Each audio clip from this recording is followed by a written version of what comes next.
Bonjour à tous, aujourd'hui je vais vous présenter le SOG Silpup. Nicolas a déjà reviewé de son côté, donc je vais faire ma petite review aussi en complément de la sienne. Donc en effet, on a un étui de type molle. Donc c'est très bien pour tous ceux qui portent un gilet tactique, une ceinture molle ou même un sac compatible molle pour le porter facilement. Clairement, il n'y a pas de, il y a pas sans ceinture vraiment assez serré. Hein, on voit quasi rien ici. Donc il faut une ceinture très fine sur le passé dans ce passant ceinture. Et on peut se servir de ceci comme passant ceinture également en faisant passer dans les embouts qu'on peut voir. On les voit très mal ici à la vidéo. Ici, voilà. Dans les passants molles pour la régler à la bonne taille.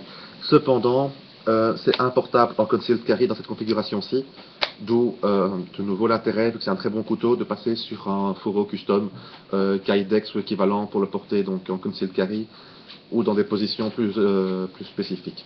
Ensuite, le couteau en lui-même, donc oui, comme Nicolas a déjà dit aussi, le stretch avec la poche à pierre à affûter ou à matos de survie en tout genre. Puis je le porte personnellement sur mon gilet tactique au niveau de l'épaule, manche vers le bas.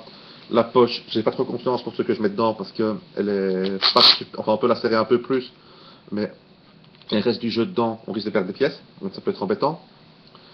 La sécurité de rétention, double stretch et pression, c'est bien si vous le, enfin c'est bien pour ce couteau aussi. Je préfère évidemment avoir moins de rétention, mais bon, c'est pas un couteau uniquement combat non plus.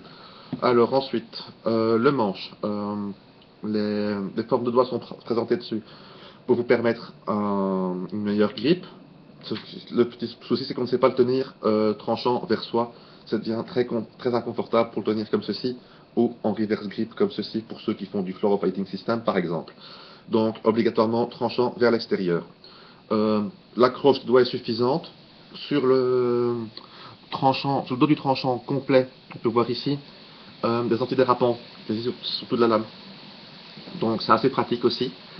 Euh, Ça évite en partie de se couper. On peut avoir des grippes avec son doigt dessus pour des choses de travail de précision, que ce soit en combat ou en utilitaire. Euh, c'est assez agréable. Moi j'ai la version donc lame lisse entièrement. J'ai pas pris de dentition. Je suis pas très dense sur mes couteaux de toute façon moi. Donc voilà. C'est pour moi un très bon couteau, bon rapport qualité-prix, surtout si on le chope en promotion. Euh, c'est un couteau multi-usage.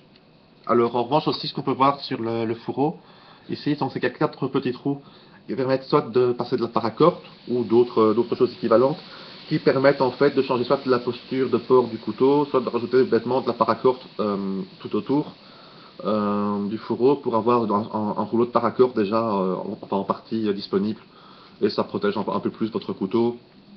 Aussi, ça c'est une question de goût. Moi je vois pas trop l'intérêt. À la limite, ouais, si je veux le porter en port horizontal sur ma ceinture, oui, à ce moment-là, deux petits nœuds de paracorde de chaque côté ici pour un port horizontal, mais je ne serais pas très à l'aise avec non plus. C'est un fourreau molle, je le porte de l'équipement molle. Voilà. Je crois que c'est à peu près tout pour lui. Bonne journée à tous et à très bientôt pour la suite.